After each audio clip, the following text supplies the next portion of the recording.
Починатата жена во вчерашната саобраќајка е од Теранци.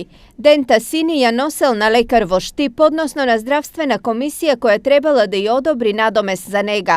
По прегледот, мајката и синот тргнале кон дома, но стигнале само до излезот на Штип, каде се судриле со џип управуван од 51 годишен жител на Пехчево.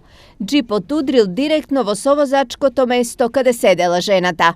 Од страна на доктор, кај 65 годишната сопатничка од патничкото моторно возило Опел Тигра биле констатирани тешки телесни повреди и од здобиените повреди истата починала во болницата. Загинатата жителка од Теранци е 14-тата жртва во саобраќајот на патиштата во регионот. Само остатоците од возилото утринава сведочат за страшната саобраќајна несреќа која доцна синоќа се случи на ова место и која во смрт однесе уште еден човечки живот.